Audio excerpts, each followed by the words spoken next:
说了无数遍了，真没那个人。你不相信我是吧？我对天发誓啊！但是这种感觉太强烈了，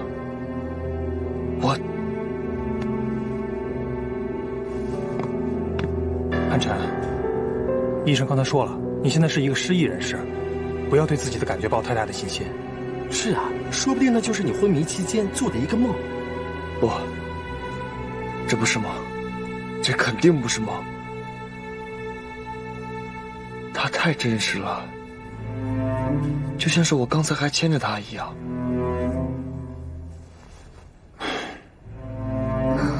韩晨，你想一想啊，如果你说的那个人真的存在，如果你们的感情真的那么深厚的话，那你在医院这么久，为什么他从来都没有出现过？对，新家这话说到点上了。而且，实在不行，你回家看看相册，看看能不能把这个虚构的女人给找出来。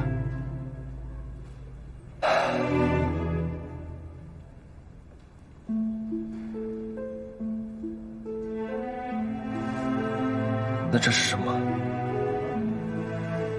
谁能告诉我这是什么？为什么我会带着一枚订婚戒指？啊？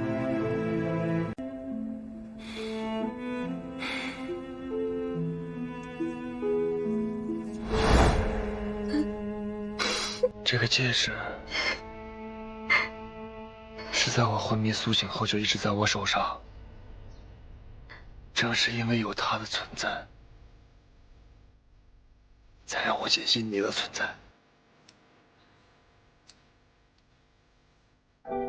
H 是我，韩晨 ，S 是你，也是我一直在等待的未婚妻，苏眠。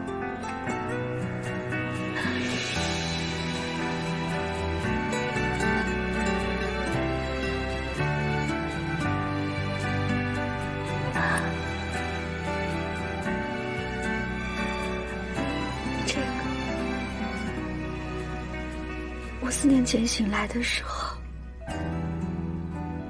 轻轻地攥在手里。医生说，怎么掰也掰不开。后来我找人去鉴定过，说是铂金的，只是因为受到高温冲撞，看不出来它到底是不是戒指。不知道里面有没有刻字。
徐医生，我听局里的人说，韩晨跟小白最近走得挺近的，你再不努力，他们俩就在一起了，到时候你后悔都来不及了。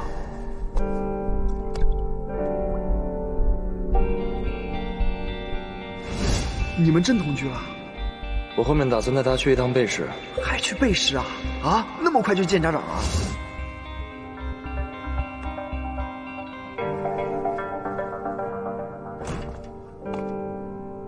哎，徐医生，你还没回去呢？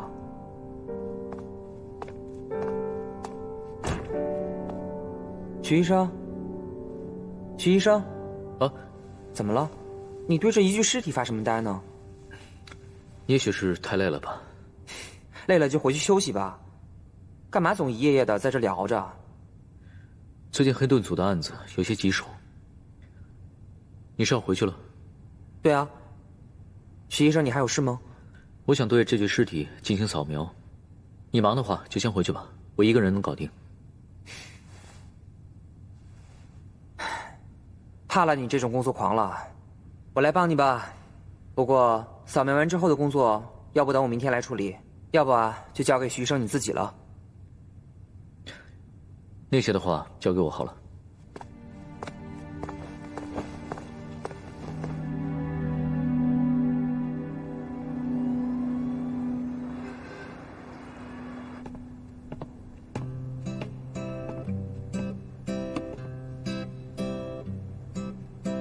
喂，豪儿，我韩晨，我回贝市了。韩晨啊，你啥时候回来的呀？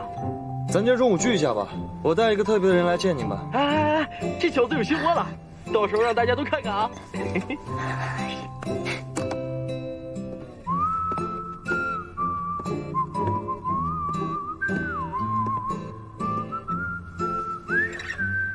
还装呢，演技真差。讨厌！哎呀，别闹了！你要闹是不是？对啊，来啊！什么东西？什么东西？什么东西？这是？明明什么都没有嘛，什么都没有。怎么可能什么都没有呢？啊，人家肯定是有用途的呀，要不然费那么大劲植入到 T 体内干嘛？我看就是你没本事破解不了，你这笨蛋。我没本事啊！哎，有我破解不了的东西，这个里面东西我都看过了，就是没有资料。不过这个芯片有 GPS 定位系统，你说会不会植入 T 体内的那个人想知道 T 每天干嘛？我觉得这个芯片就是有这个作用。那照你这个说法呀，这一定是他们组织老大干的，用这个芯片来控制他们组织当中的每个人。肯定的，这还用想啊？哎，你想啊，一群犯罪天才，如果你是组织者，你是不是也害怕控制不了他们？所以就把这个芯片植入体内，以防万一。有道理。不过秦队说过要有什么国家安全局的人来进行技术支持，反正我以我的技术只能到这儿了，看看那些高手们有什么办法吧。周小传，我就说你能不能长点志气啊？你就自己把它破解出来。我怎么了？我已经很厉害了，我知道这有 GPS 定位系统。哎，就你这样还高手呢啊！哎呦，徐医生，徐医生，我是来送辛家的尸检报告的。辛家的确长期服用过抗抑郁药，还有，在辛家的体内也发现了一枚芯片。也就是说，现在有2块芯片了。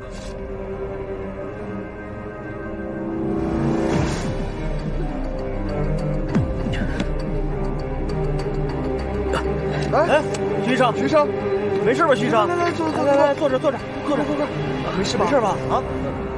怎么这是？我没事，可能是因为通宵之后血糖有点低，我一会儿吃点东西就没事了。徐医生，真是谢谢你了，你为了给我们黑盾组加快进度，已经连续熬几天夜了，一定要好好休息，要不然我们以后找你都找不到了。我知道，我就是想帮锦溪一点忙。哎，锦溪呢？哦，小白那个谁，老大给白白请了假，俩人度蜜月去了。度什么蜜月啊？什么度蜜月？度过蜜月？没度，什么是度过蜜月啊？我听着是不是度蜜月，你别听他乱说啊！小白和韩神那个出公差了，出公差，2个人有点事儿，过几天就回来，哎，是吧？啊，对，我记错了，出差。对，哎，我还有事没有处理完，我先回去了。哎，徐医生，你还是听我的，先回去休息几天吧。没事，不用管我。瞎说什么呀？我没想那么多啊。徐医生，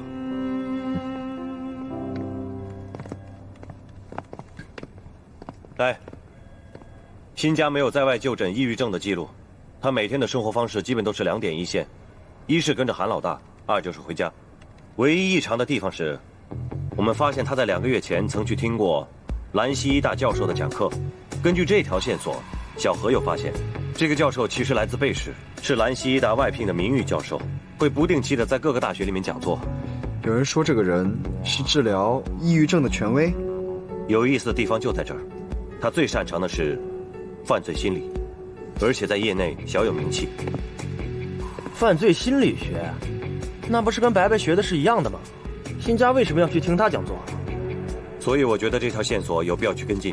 他近期会在兰溪医大，下午就有课。别看我还要去鹤鸣山勘察现场，这事儿得你们去办。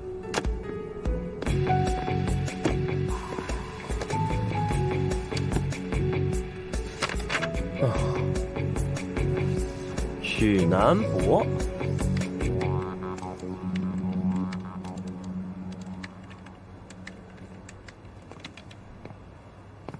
你也真够厉害的，跟完大学说进就进。凑巧有熟人罢了。怎么样？有线索吗？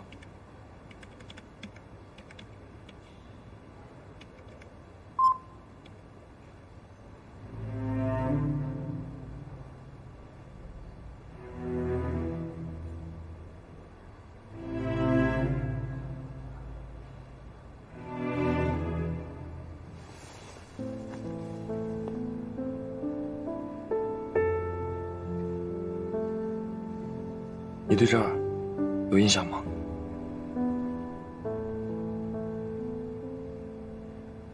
我觉得好像自己上辈子来过这里。你这辈子就来过了。你说为什么档案里会没有我的资料？我整个人都消失了，人间蒸发了一样。也许没有消息就是最好的消息。你想，如果辛家的话可信，那什么情况下一个国家公开招录警校生的档案会被完全抹去？你是说卧底？可是，一般卧底不是会选择一些从警几年有实战经验的吗？我当时还在上大学，我又是个女的，还是这么重大的案子，为什么我会是卧底？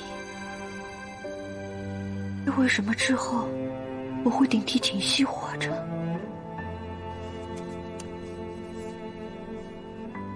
我们一起去寻找那段记忆。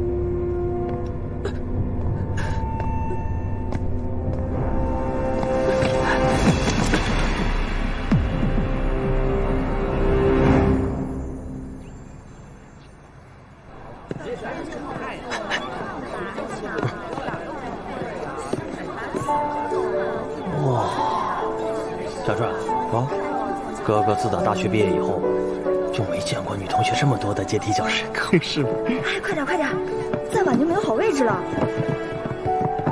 还真是啊，感觉对咱们卧底的秘密任务不太有利啊。对我没影响，拿水。我有影响啊。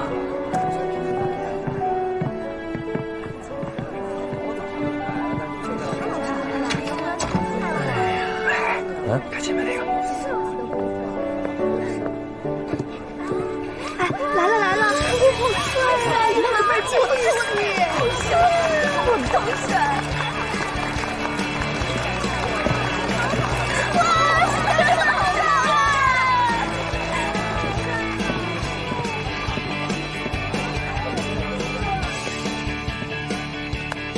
今天来了这么多同学啊，早知道应该让学校的后勤部多备一些水的，毕竟最近天气干燥，听这么长时间的课，很容易缺水啊。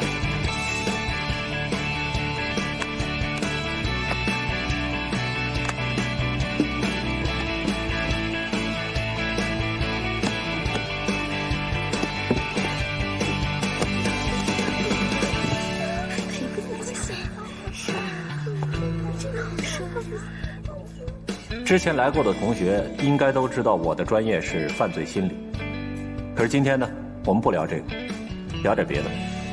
小川，我们知道大部分你说这许教授和咱们家小白妹都是学犯罪心理学的，他们谁强？哎呦，我跟你说，在这个领域，我无底线、无要求的支持小白。就会有心理问题。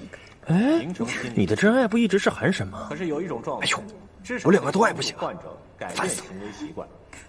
哎，看出来你还挺多情的。这就是催眠。怎么没见过这两个人？同学们注意了，今天这堂课，我们讲的是清醒催眠与心理暗示。学好这堂课，从此就能拓展你们的职业生涯。拿不到医疗执照一点都不可怕。学好心理，转行到广告圈，分分钟就可以成为年薪100万的金领。催眠呢，是在被催眠者愿意的前提下。你们哪个系的呀？我怎么没见过你们？将被催眠者同学，你有女朋友吗？我吗？我没有啊。哎呦，你傻呀！他俩一看就一对儿。哎，我们俩不是一对儿，我们俩就是……你这种眼光，我们俩就是一对儿。我告诉你，他没女朋友，我就是他男朋友。你没记住，我们俩还是同事呢。哎，对，同学啊！哎，我跟你说，解释一下，解释。我刚好想请一位同学上台帮我完成一个实验。这位同学这么活跃，那就请你上台吧。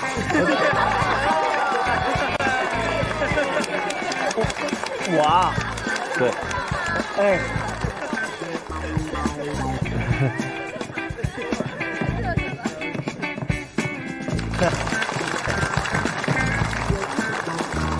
许教授，这位同学你叫什么名字？是哪个系的？我叫周小传，临床心理学。哦，临床心理学跟今天的主题很对口。那下面我想请这位同学跟大伙儿一起看看屏幕上的图片，并念出上面的文字。我们开始。哎，你念这个啊？对。红黄蓝。红黄蓝。肯德基。肯德基。五星红旗。五星红旗。水。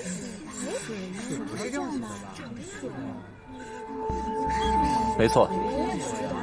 怎么不念了？不知道。是不是觉得和你们印象中的水是完全不一样的？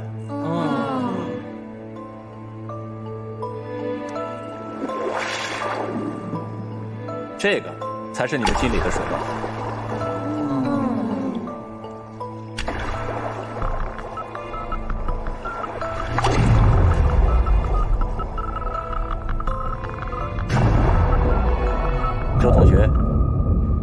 周同学，你脸色不太好，你怎么了？哎呦，徐老师，我能不能去趟洗手间？那你赶紧去吧。哎。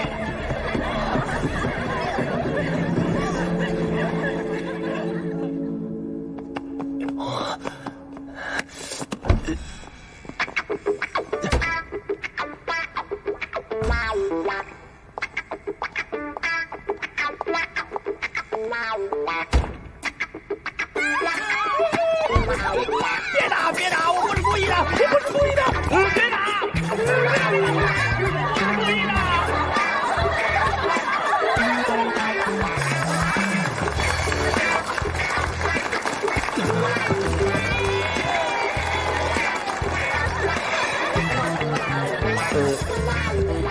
许教授，不好意思，我也不知怎么了，突然间尿急啊，没关系，感谢这位周同学的配合，请你回到座位上去吧。哎。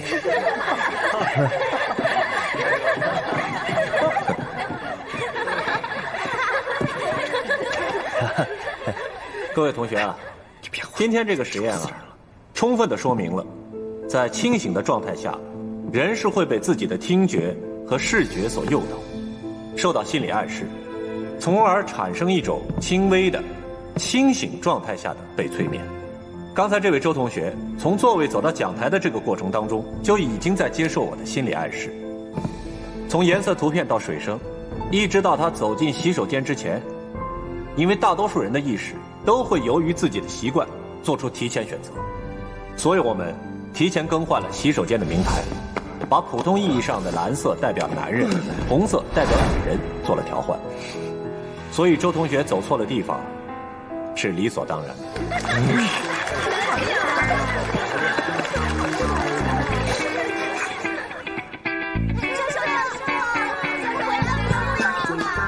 快走！周小帅，谁叫我啊？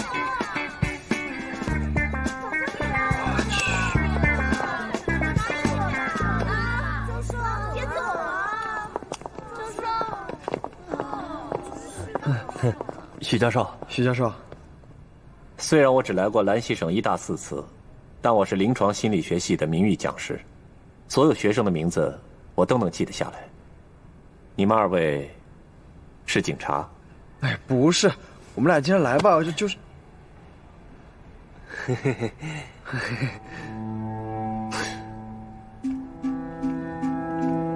新家的家人情绪激动，而且非常不配合。他的随身电脑要了很久才拿到，但里面的数据都遭到损毁，无法复原。唉，感谢网络时代吧，任何进入网络的人，想在里面不留下痕迹都非常困难。那看好了，虽然新家的反侦查意识极高，每封邮件都采用了阅后即焚的程序设置，但这封邮件特别有意思，它是在一种网络不畅的情况下，因为没有发送出去，而被系统自动存储在了云端数据库的延迟备份中。我们可是费了很大的力气，才跟运营商沟通调取数据之后给它恢复的。辛苦了。啊，没事。K， 我知道你一定要反对我，也会告诫我最好先和那个人取得联系，确认状态之后再行动。但即便我个人出了问题，其他人也会将计划进行到底的，不是吗？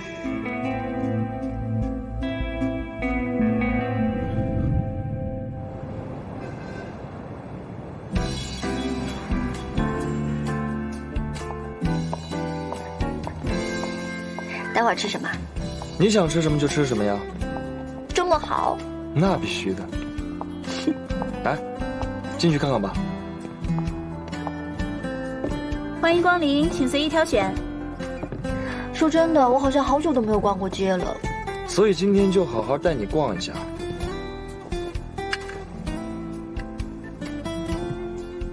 这件你喜欢吗？还行。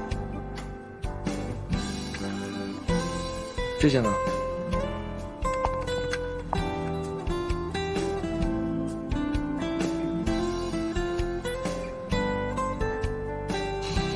好看。好了，你去试一下。打扮的美美的，一会儿带你去见我的兄弟。我以前一直以为我自己不喜欢穿裙子，今天我才知道，其实我不是不喜欢，是因为我平时总是跟一群糙老爷们在一起，那群人哪有什么审美啊？把我都带秃了。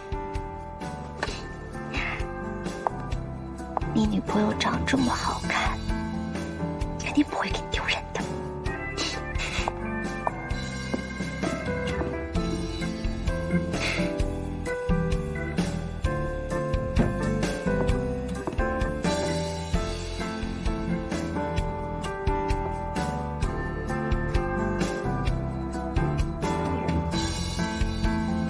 女士，您真是太漂亮了，我觉得您不买都对不起这身效果。你真觉得好看？好看。我给我男朋友看看。好。哇，快看！快拍照拍照！帅。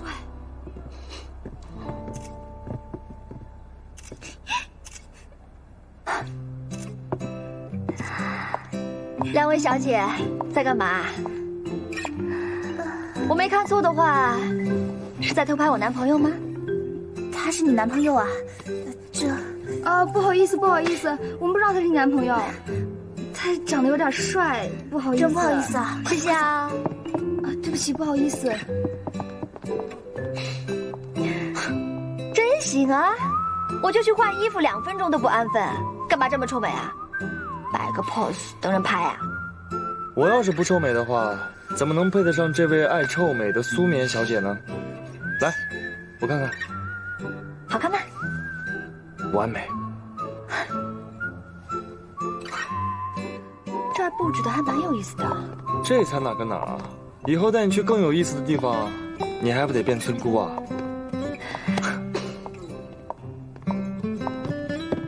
等他们来了看看。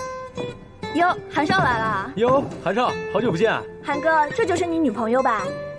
我去，这人挑的，韩少就是韩少，绝了！是了，她一直都这么美。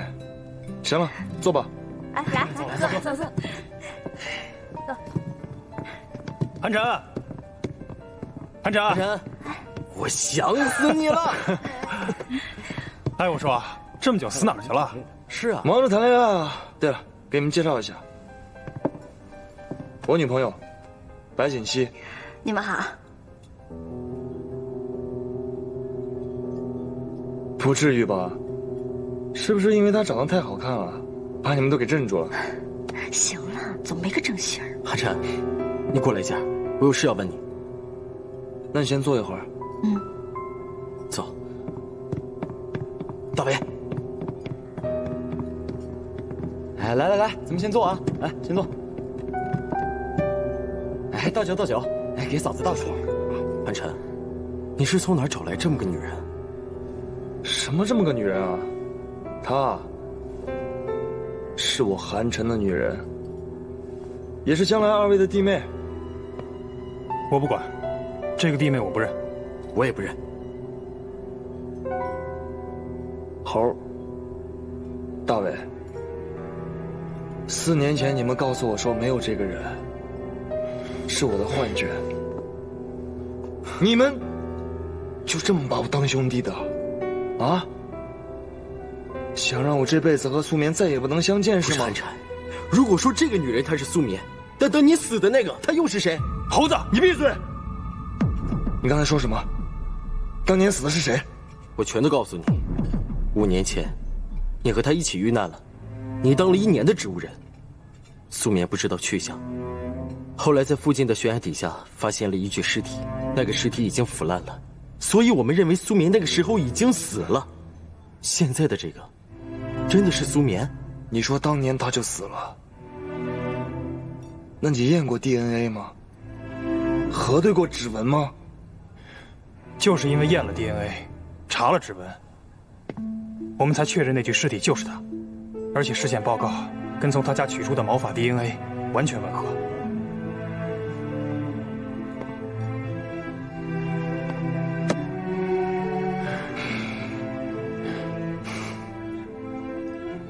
就算当年你们都认为他死了，为什么这么些年都要对我隐瞒他的存在？因为他对不起你。出事之前你们就已经掰了。他从学校退学以后，整天跟不三不四的人在一起。她不是一个好女人。既然你已经把她给忘了，我干嘛还要跟你提她？而且你们俩是真的分手了。当时你在查一个大案子，连续好几个月封闭着，他就在那个时候被警校开除了。你记不记得走的时候让我们俩照顾他？得，我们去看了，他被一个几百万的跑车接走了。后来我们听说你跟他分手了，你也再没有跟我们提过他。兄弟，为了这么个女人，值得吗？都别说了。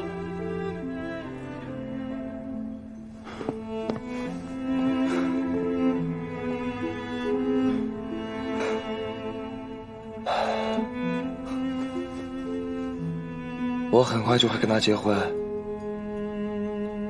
到时候请柬就不发给二位了，免得给你们心里添堵。韩琛，你要是把我们当兄弟，就赶紧回来。你不能跟他在一起，更不能娶她。为什么？实话告诉你吧，我在我爸书房看过一份资料，上面写得很清楚，他涉及了一桩命案，身上有人命。他是一个杀人犯。你们仇了怕了这么多年，就是因为这个。我告诉你，他退学就是为了当卧底，退学是假的，跟我分手是假的，命案更是假的。这一切的一切，就是为了打入犯罪团伙去当卧底。我们都知道他是卧底，但是资料写得很清楚，一开始他是卧底，是以一个变态的身份混进了犯罪团体，可是后来他变了，被同化了，变得走火入魔，成为他们的一份子，变成了一个连环杀手。你知道个屁！我现在是糊涂了，我不知道当年死的是谁，也不知道今天你从哪儿把他找出来了。但是我告诉你，资料我看过了，所有罪证都是指向他的，否则为什么过了这么多年，这桩案子还是保密的？为什么过了这么多年，公安还没有把他的身份公开，没有给他这个卧底证明？否则我们为什么要瞒着你？为什么你的父母一听到他的存在就如同洪水猛兽？当年你有多爱他，我们都知道。既然你醒后失了忆，他又是个已经死掉的罪犯，我们干嘛把这个残酷的事实告诉你呢？嫂子，你和韩少怎么认识的？很抱歉各位，我们有事要先走了。哎，担心买说走就走，吃完饭再走吧。就是啊。怎么了？别问了，走吧。先走了。哎，我人来了，单买了，怎么没吃就走了呢？徐医生从 T 和新家身上获取的芯片好像有自毁装置，用错误的密码输入的话就会损坏上面的信息。徐医生不知道，连接芯片之后呢，触动了它的自毁，送到信息中心之后，就无法从上面获得任何信息了。还有就是王景通过新家的互联网 ID 从云端复制了一封还没销毁的邮件，内容显示又出现了一个神秘的人物，字母代号为 K。也就是说，你们同时发现新家跟一个叫许南博的人有接触，那有没有可能这个许南博就是 K 呢？我觉得没有可能啊，他只不过是去听课，而且下课之后两个人并没有什么交集。况且新家和韩神在鹤鸣山中枪的时候，那个许南博刚刚抵达兰氏机场，应该没有作案时间。我和唠叨去兰西省医大听他演讲，却被他发现了我们俩警察的身份。而我发现这个人在心理学方面确实有独到之处啊。其实他以前是研究犯罪心理学的，各省厅对他早有耳闻，只不过他的观点呢有些偏激，所以在业内对他褒贬不一。最近这2年，他好像在往临床心理学方面转。唠叨，你觉得呢？这个人风度翩翩，很有个性，观察力很强，就是他似乎有点强迫症，或者说是偏执。你怎么知道？他的包。小传，你还记得吗？他最后过来找我们俩谈话的时候，包上的挂饰歪了2次，他都发现了，而且及时摆正。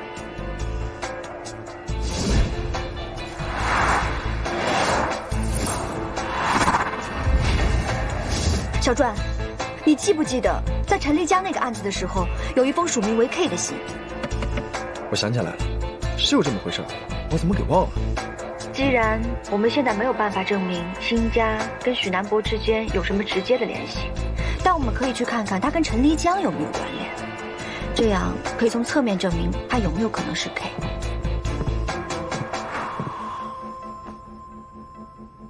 唠叨，你去调查一下许南博此前来兰溪的时候参加学术会议时的行踪。冷面，你再找几个人去看一下新家的车，看看有没有什么线索。收到。好，干活。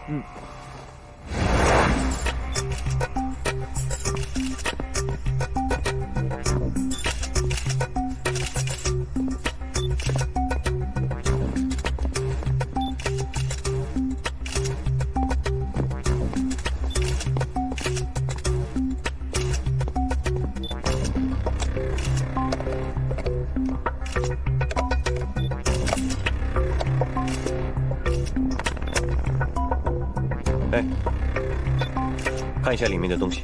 是。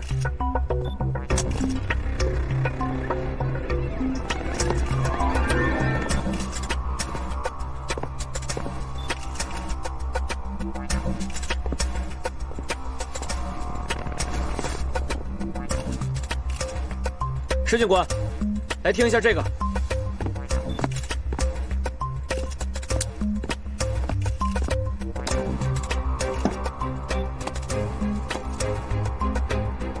不行，我没有力气了，你们弄吧。能让他以后克制点吗？别跟个小孩似的，一点自制力都没有。等等，等一下，能不能查到他们的位置？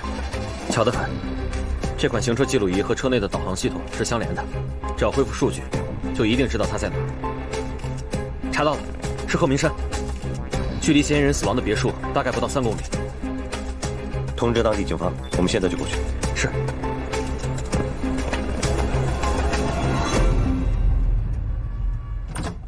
顾局，嘿嘿嘿，小专，嘿嘿，顾局，哎呀，哎呀，臭小子，你还知道回来看看我啊？啊？哎，我听说在省里你们办了几个大案子，都特别危险，我这心里啊还真为你们担心呢。嘿嘿，顾局，你放心吧，我和小白在外面除暴安良，不会给你丢人的。长高了啊？哪长高了？这身子骨还得练啊。哎，天天练，天天练，天天练。那个顾局，这次时间紧，任务重，我来呢主要是为了陈立。我都帮你准备好了，谢谢顾局。这些都是陈立江的一些相关资料，还有当时你们排查他的道路监控。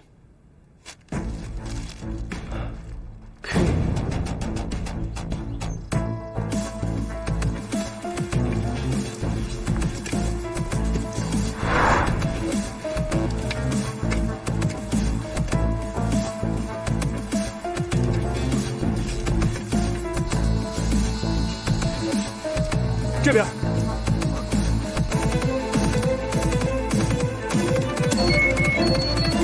大家都过来。这个区域，从外边开始挖。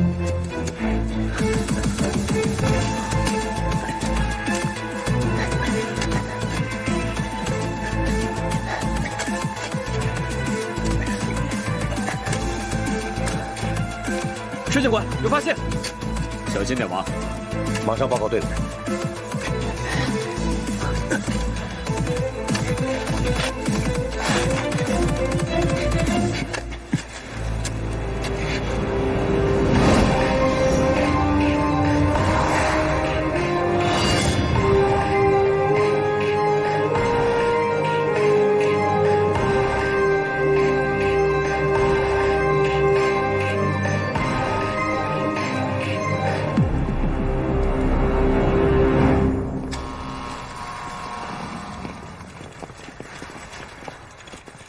徐医生，你之前已经累倒了，这又来了一堆，是不是跟黑盾组的人商量一下，调别的法医来？你先回去休息休息。不用了，徐医生，现场勘查结果已经确定，那里只是抛尸点，而非案发现场。嗯。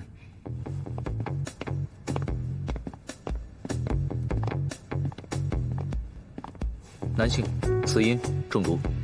从腐蚀程度来看，考虑到季节其他因素，死亡时间超过2个月。女性，从骨盆判断，年龄在19到25岁之间，接近白骨化，死亡时间约1年，没有血肉组织，只能从骨骼上找死因，会花较长的时间，具体死因待定。这几具尸体腐蚀情况各有不同，从死亡手法上来看，应该不是同一个人作案，有毒杀、刺杀，还有一具死亡时间较近，在半个月内死于脏器破裂。有爆破痕迹，是轻微炸弹的手法。其他信息还得等做了所有尸检流程才能知道。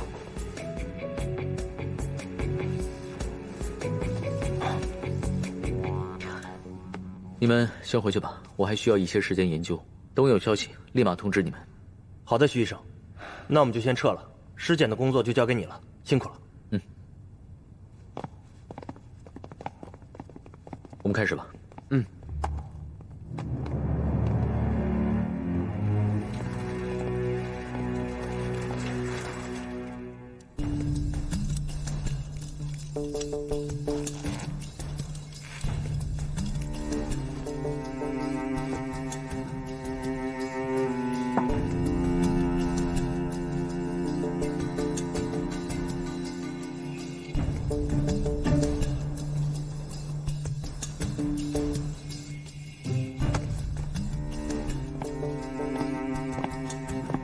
徐医生，这是前一个尸体的检验报告，死者生前整过容，已根据死者面部植入假体的编号确认身份。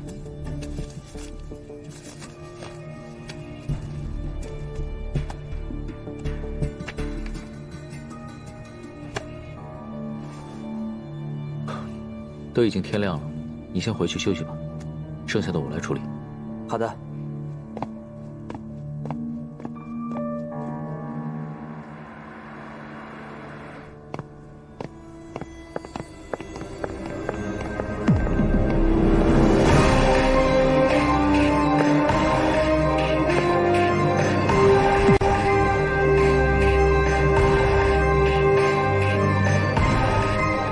等等，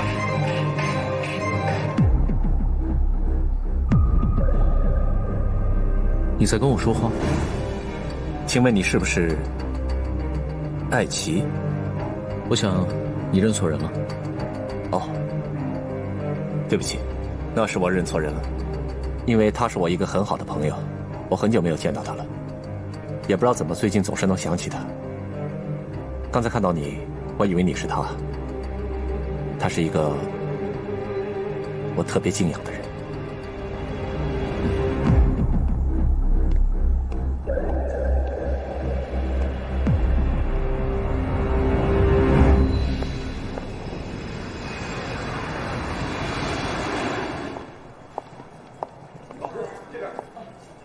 怎么了？我想我们在碑室查到的事情，暂时先不要告诉别人。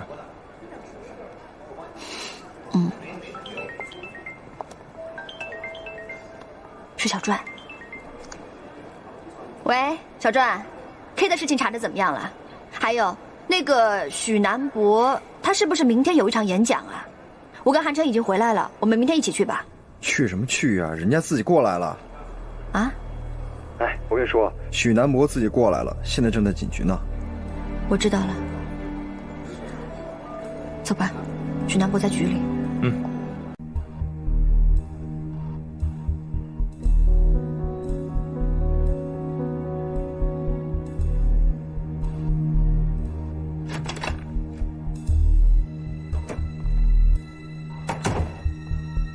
许教授，稀客啊，喝水，谢谢。哎，之前也帮过各地的公安干警做过，第一次自己坐在这个位置，真的是有点不太一样啊。您这次过来，肯定是有什么话要跟我们说吧？是的，我仔细想了想，我觉得有些事情还是主动的跟你们交代比较好，坦白从宽，抗拒从严嘛。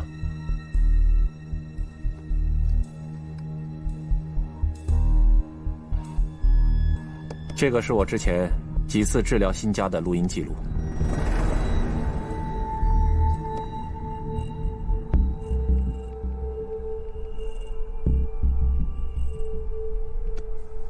这是许南博的资料。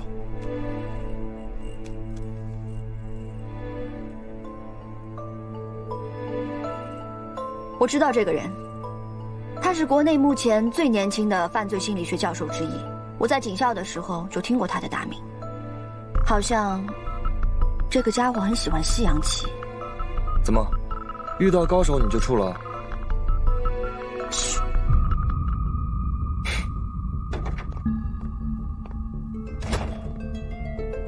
许南博解释说，他最近这2年在往临床心理学来转，已经获得了行医执照。这个新家呢，作为抑郁症患者，曾寻求过他的帮助，并且要求绝对的隐私保密。许南博在新家父母那儿得知事情之后呢，觉得应该给我们提供点什么，所以今天过来了，把他几次为新家治疗的录音记录带了过来。小赵，哎，找人核实一下。好。他有没有解释说，他为什么要转临床心理学？许南博说，他一直在研究人为什么要犯罪，不过他现在觉得，如果要帮助人的话，可能更好的是需要预防犯罪。白警官，徐医生来找你。知道了。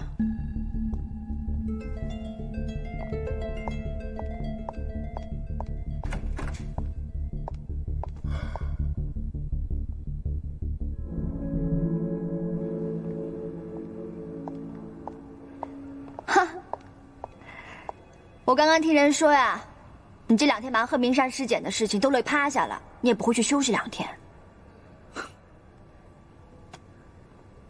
尸检忘了吃饭，当时血糖有点低，不碍事。什么不碍事啊？自己的身体要自己照顾好。其实，我从贝氏给你带了好吃的，但是被小壮他们那些家伙一看见就疯抢光了。给我带的什么？烤鸭，可好吃了，贝氏的烤鸭。那东西不好吃，吃不到也没关系。你这个家伙真的是一辈子都改不了了，直肠子，想什么说什么。之前不是说好了？过2天给你做火锅吃，比烤鸭好吃。对啊，我差点都忘了。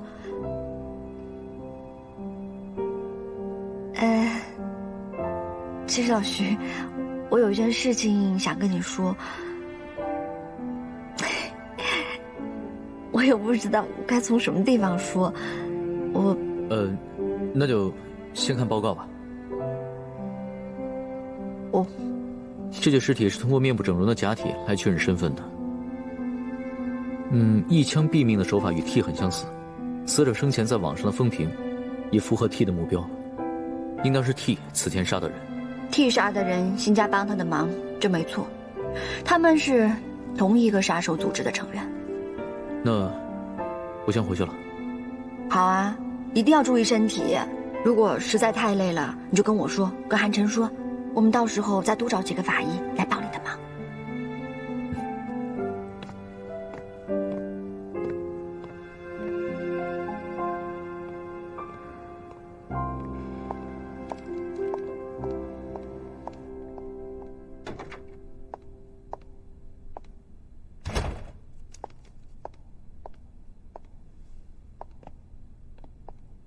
轮到你上场了。我？对啊。许南波很擅长犯罪心理学，跟你之前对付的人都不一样。他这次既然敢来，就肯定是做足了充分的准备。我们既然没有在辛家这个层面找到有关他的任何证据，所以这次我们只要搞清楚他来的目的是什么就好。记住了，你的策略就是顺水推舟。你说的没错。既然是同行，就不得不防。这样，你帮我20分钟以后请秦推进来一趟。好。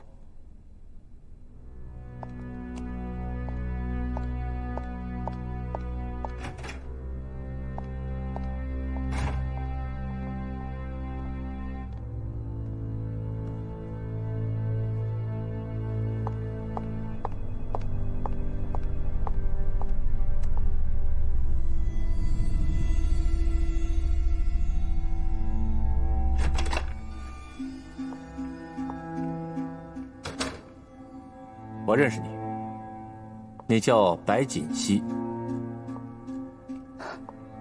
许教授怎么会？哦，上个月省里针对你在观湖破的那起案子做过一个学习会，当时整个华东地区知名的犯罪心理学者都受邀参加，我刚好也在其中。那真是不好意思啊。其实说起来，您可是犯罪心理学专业的大神呐，像我这种小透明，哪能入得了您的法眼？你跟我说话不用那么客套，如果你不介意的话，你可以叫我一声师兄。好，许师兄。我想辛家这个案子，他们可能是误会了。其实我们领导之前还说呢，想请您这样的专家来给我们指导工作。要知道把您请这儿来，回头非骂死我不可。这样吧，我们换一个地方，再慢慢聊。还是等你们把想问的都问完，彻底确认这只是一个误会，我们再说吧。许师兄，您还真是多心了。其实，你们治疗录音的那些真实性，我们都核实过了。再说，那天你哪有时间作案啊？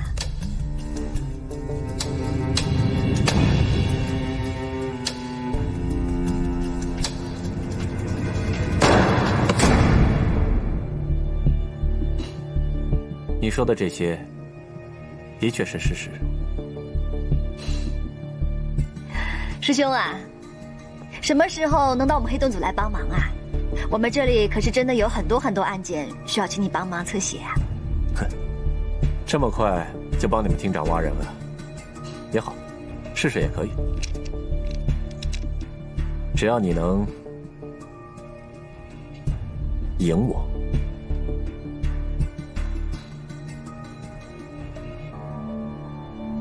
哎，我说白白和他说什么呢？我怎么什么都听不懂啊？这叫犯罪心理学，你懂个屁啊！高手过招，学着点吧你。哎，冷面你他们在下盲棋，我替周小传回答的。去把贤内叫过来。好。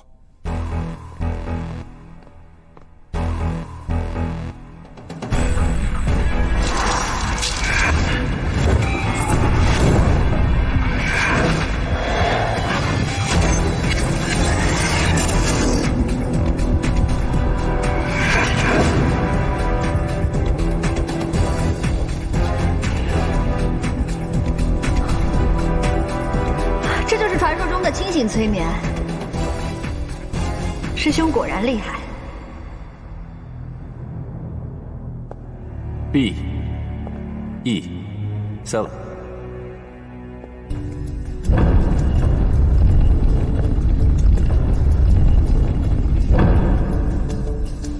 你也可以这么理解。BD3。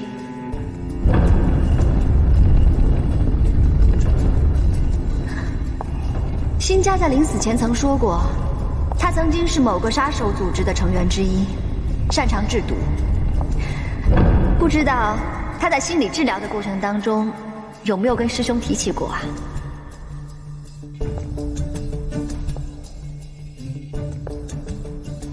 ？P E 6。他从未跟我提过，而且没有他的签字允许，我是不能擅自对他进行催眠疗法的。BD2。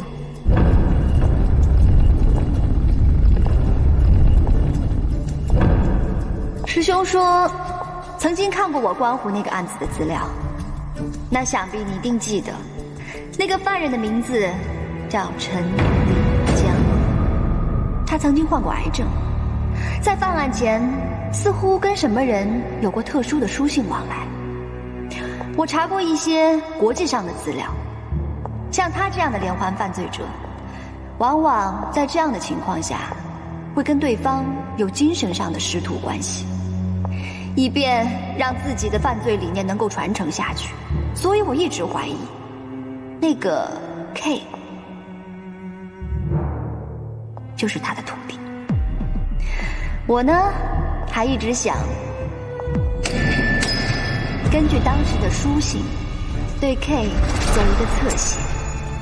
我记得那封信上好像是说，你曾死过，现在又活了，而且一直会活到永永远远。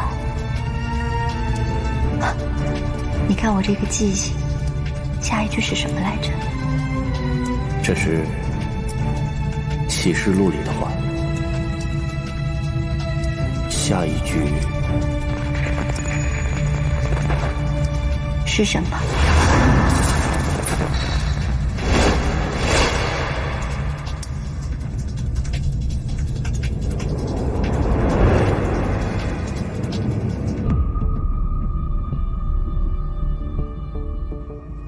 我没有在案件的资料里看见过这封信，而且，你为什么仅凭这句话就可以断定，这个 K 就是嫌犯的徒弟，而不是师傅呢？屈王义位。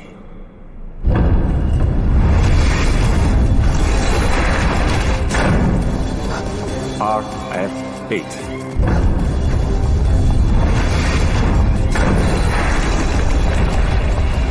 KG8。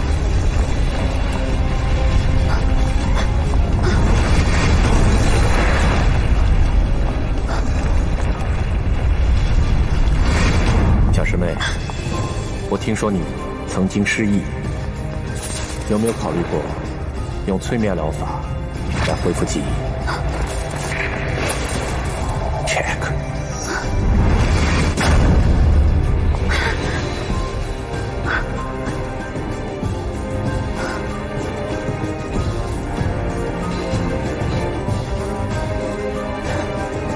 小白，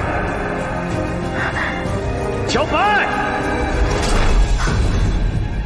你这孩子真的是太没规矩了。许教授难得来我们省队一趟，你给人家请到审讯室来干嘛？秦队啊，您是误会了，我师兄呢，是打算来我们黑盾组帮忙协助调查案件的。人家本来呢已经打算金盆洗手，不做犯罪心理学这一块了，谁知道我们一聊，还特别投缘。我师兄已经答应帮忙调查辛家这个案子了。哎，我给我们黑盾组请来一位大专家，你不好好谢谢我啊？许教授，我听说过你曾经治疗过辛家，为洗清嫌疑而主动配合。我刚从局长那边过来，他说要我把你给留住。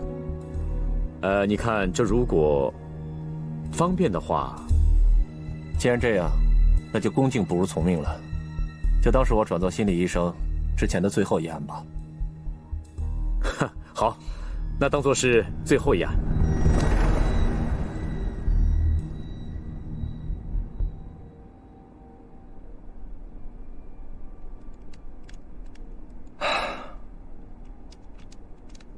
来，周警官有发现。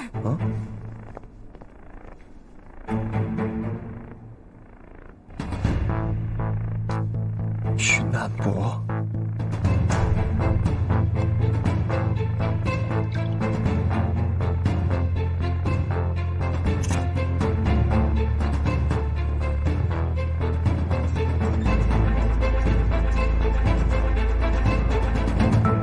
喂，你又私自行动，小心那个人会不高兴的。我知道自己在做什么，管好你自己就行。记得赶紧把新家的芯片给处理掉。你放心吧，这对我来说就是小意思。还有，少用你那些高科技的东西来监视我，我不喜欢。我就是玩玩嘛。要玩你找别人陪你玩吧，我不奉陪。好了好了，你别生气。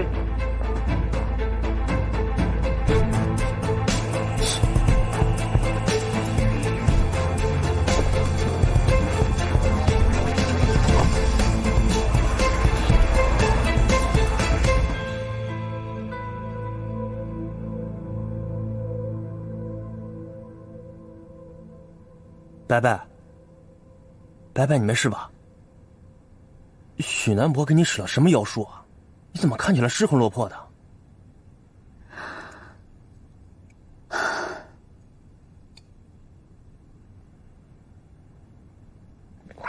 我现在应该有一半的把握可以确定，这个许南博就是陈丽江案子里面的那个 K， 当然，也是辛家提到的那个 K。是啊，不过就凭小壮给咱们提供的这张监控图，明显证据不足啊。我跟陈丽江是交过手的，他催眠技术怎么样我很清楚。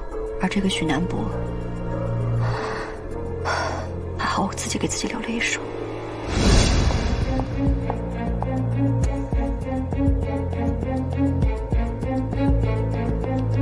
1、2、3、4，听到秦队长的声音，立刻醒过来。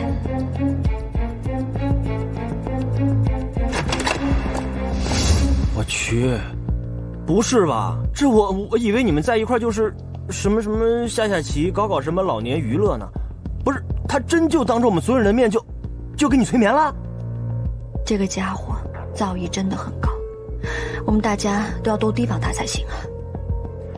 韩琛说了，无论你说什么都配合你。许南波这次主动出击，虽然避免了正面向我暴露他跟陈丽江的师徒关系，可是他还是故意给我留了一些疑点。他为什么这么做？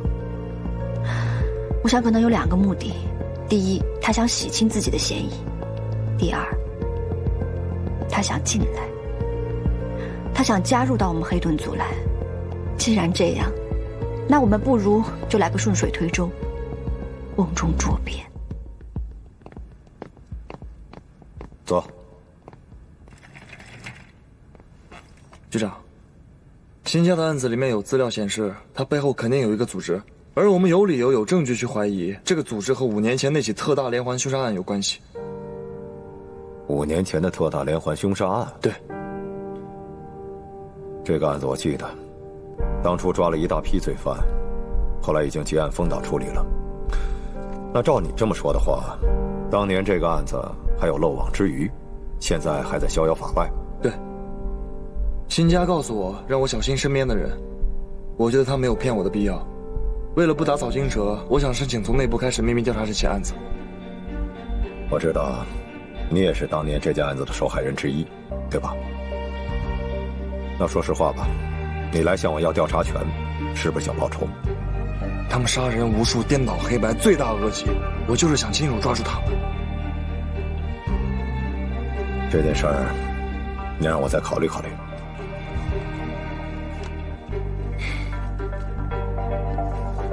哦，对了，韩琛，您考虑好了？什么就考虑好了？我下面是要批评你的。哎呀，我说韩琛呐，韩琛，你说说，黑盾组才成立多久啊？你怎么就跟那个小姑娘好上了呢？同一个部门，谈恋爱应该回避，可你倒好，搞的是人尽皆知。你不一直都是一个闷葫芦吗？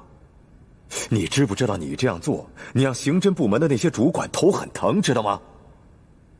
本来搞犯罪心理的人才就不好找，这下好了，你让人家到哪儿去找像白锦熙那样又年轻又有冲劲的人才呢？不用找了，等这起案子一破，您就把我调到档案室吧。白锦熙留在黑盾组，他比我有上进心。你还有理了？走走走走走走，回头我再跟你算账。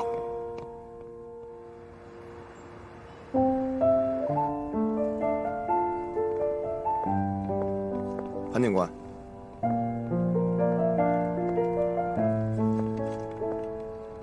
你终于注意起这个字了。老实交代，你自己是不是偷偷的研究过啊？韩琛，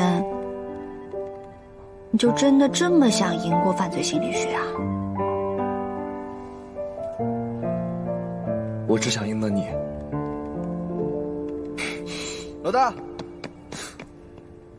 两位老大，嫌疑人已经锁定了，叫司徒义，现在正在审讯室。司徒义？对啊。还有件事啊，徐教授来了。他怎么来了？我也不知道。会一会就知道了。走。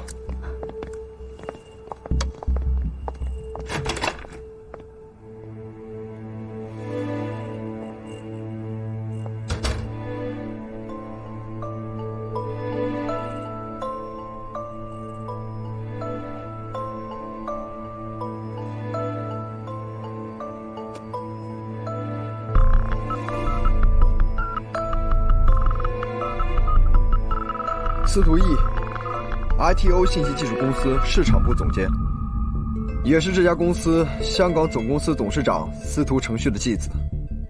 他在8岁的时候，他的母亲改嫁给了司徒承旭。小白，这个人也非常符合你的侧写，拥有别墅和 SUV， 而且在4个半月前，因为一件伤人案曾被警局带回去询问过，但是最后给放出来了。伤人案？好像是因为一件感情纠纷吧，把一个女孩正牌男友给打了。呵呵，哎，看不出来啊，这么有钱一富豪还挖人墙角。我觉得也是，看他的相貌仪表堂堂，而且跟他接触的时候，也能感觉到这个人文质彬彬的，怎么也不会和变态杀手联系在一起。我们不能光凭一个人的长相来判断一个人的心理是否正常。你们觉得我心理正常吗？徐教授，您看您说的，您当然正常了。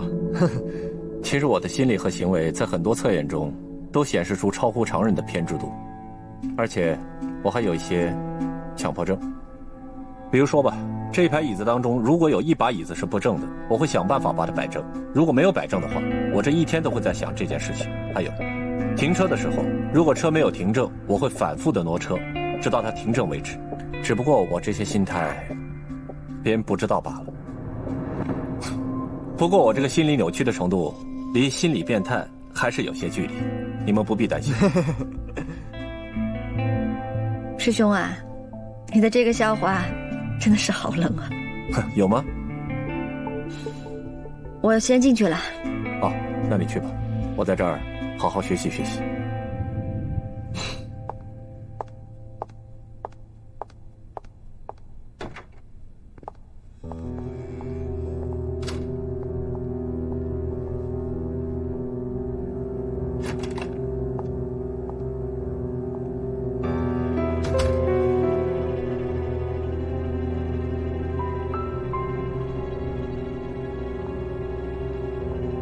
姓名：司徒义，复姓司徒，单字火与白，义。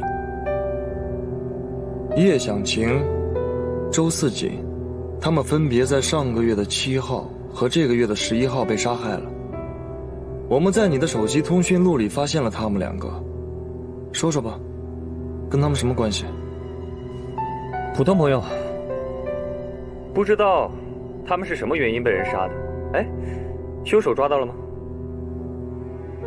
我们怀疑是你杀了他们。我知道你们这么怀疑我，不然的话，大半夜也不会把我叫到警察局来审问。但是，我真的没有办法理解你们怎么会把这件事情跟我联系在一起啊？是，跟我有过露水情缘的女人确实有那么一些，但是我们交往的并不深，只是普通朋友。我甚至都不记得他们的样貌。所以今天，我对你们警方的行为非常的失望，因为你们怀疑了一个无辜的人。你为什么会觉得自己无辜呢？这我不清楚，但是我想，杀人原因无非就那么几种：情杀、仇杀、经济纠纷。我劝你们可以在这几个地方着手进行调查，说不定可以找到他们共同的债主。你好像漏了一种。有一种人呢，他天生就喜欢折磨别人，掠夺别人的生命，他觉得很有乐趣。你说他们有没有可能是被这样的人杀了的？这个说不准，但是我觉得每个人的追求的人生价值不一样。生命是用来珍惜的，而不是用来杀戮的，尤其是女人。真的无法理解那个人为什么要杀他们，很可惜。哎呦，我真受不了了！你说他们俩跟一变态能聊得这么心平气和的呀？表面心平气和，实则暗潮汹涌。你们静下心来看，接下来就要进入主题了。不只是可惜，他虐待他们，长时间的囚禁。我想这个家伙应该是非常恨女人的，但是他对男女之间的关系又感到非常自卑，所以才会这么变态。那些女人在临死之前应该是非常恨他的，觉得他禽兽不如。你觉得呢？我这个人平时读书也很杂，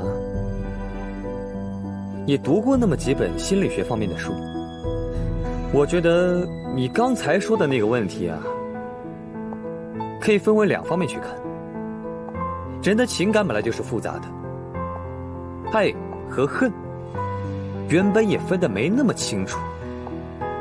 尤其是女人，我们在看待变态杀手的时候，会觉得他们很肮脏，可是他们自己看来，可能并没有那么肮脏的念头，只是出于内心的某种渴望。用我们正常的社会伦常道德来说，应该批判他，可是在他自己的世界里，他又有什么错呢？我总算知道了，这人真够变态的啊！把这自己的想法就这么给说出来了，这么狂妄。许教授果然厉害，小白想用什么方法对他进行审问，你都能提前预知，太厉害了。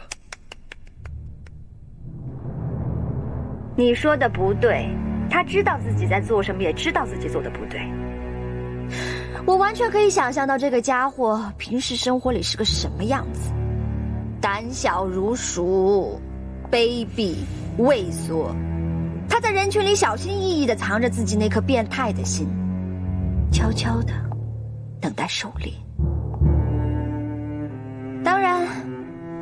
他长了一张还不错的脸，也有一些经济实力，所以自然会吸引到这些女人。不过他心里非常清楚，没有一个女人是真的爱他，因为时间久了，那些女人就会发现，天哪，他怎么这么变态啊？哦，他怎么跟个神经病一样的喜怒无常啊？他的内心简直是太肮脏了，所以但凡跟他相处久了一点的女人都会把他抛弃掉。当然，那些女人在被他折磨致死之前，确实会苦苦哀求他，可是他心里非常清楚，他们对他充满恐惧，还有憎恨、恶心。在他们眼里，他就是一个怪物。你才是怪物！说这么多莫名其妙的话，神经病一样的女人。我没有杀他们，有证据就来抓我，没证据就给我滚蛋！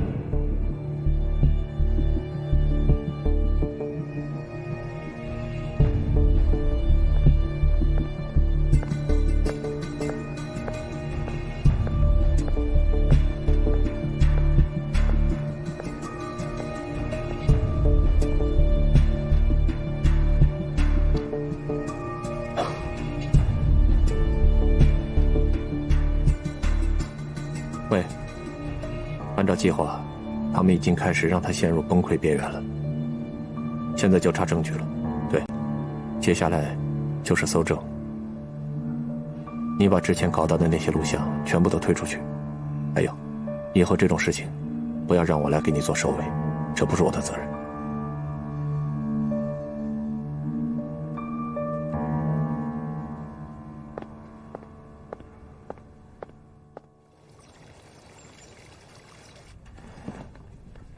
嚯，这家还真阔气啊！一丝不苟的摆设，极尽变态的干净。石警官，有发现。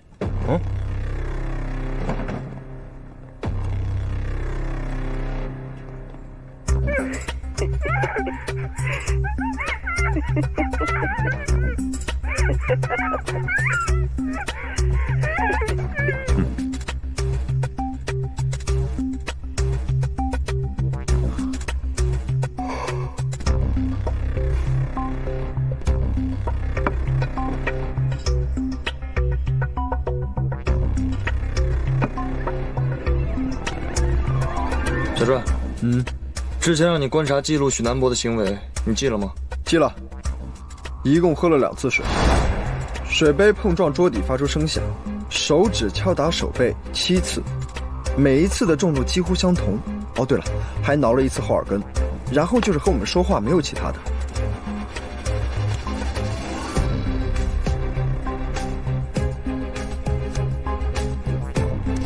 哎，不过有件事情特别神奇啊，他好像能预知到小白每一次的审讯策略。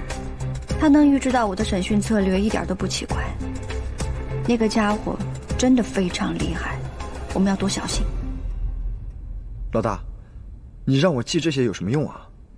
没事，我们已经找到证据，可以证明司徒义的罪行，鉴定科已经鉴定过了，没有经过任何处理。哎，我不建议你看啊，你非要看，做好心理准备，画面特残忍。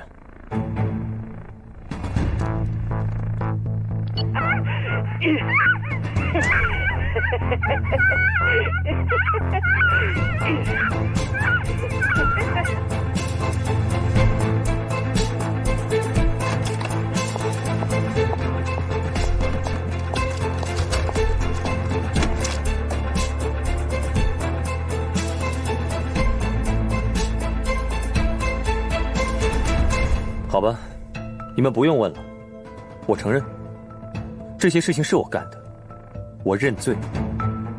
之前那几个，我会告诉你们藏尸的地点，但是我不想谈及我的过去，我也不会再回答你们任何关于我个人的问题。但是我该告诉你们，选中那些女孩的不是我。是命。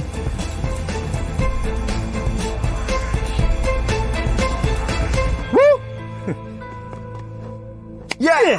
喝一杯，回家睡觉。走吧，想什么呢？我要放假，回去睡觉。睡觉睡得着吗你？你是没看到那个视频，太变态了。我估计我这一时半会儿睡不好觉了。来，冷面，你给我捏捏。想什么呢？我在想，这个案子好像太顺利了一些，就好像是有什么人故意把凶手推到我们面前。还有，那个火字，那个火字难道就真的只代表司徒义吗？好吧，本来想让你睡个好觉，不想这么早告诉你的，但看你现在这个样子，应该也睡不着。等会儿，什么意思啊？不是，听你这话还有事儿啊？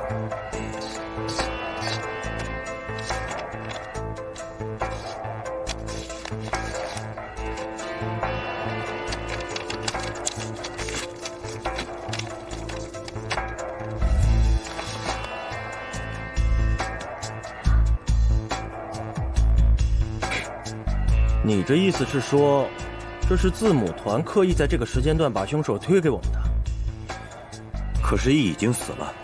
我在想，也许是 L 想给 E 做掩护，但是没有成功。现在这么算起来，我们发现护士服连环杀人案的时间，正好是我们找到 E 的监控视频之前。而且还有另外一个人也初露端倪。这个是我让冷面在司徒伊耳朵里找到的。耳机？哦，我想起来了，怪不得韩神让我注意许南博的动作，原来就是为了发现他意图不轨的证据。他是想控制司徒义，准确的说不是控制，是刺激。这个司徒义本身是有问题的，就是一个杀人狂魔，而字母团一定是为了想掩饰什么而唤醒了他。所以这起案子只是告一段落，当我们把所有字母团的人抓住的时候，才是真正的胜利。各位，再接再厉。好，走吧。啊，这个家伙，行啊。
我们不是说好了最近要低调吗？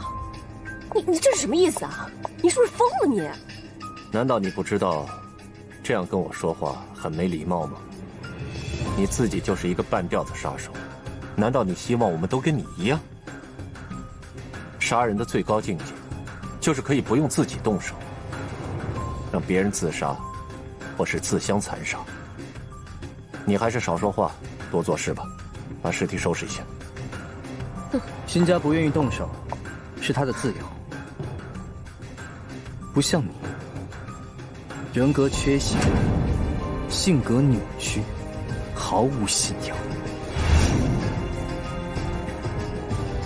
T， 你在质疑我的同时，是不是应该先照照镜子，看看你自己？你还乐在其中呢？难道用杀人挣来的钱去安抚你的父亲吗？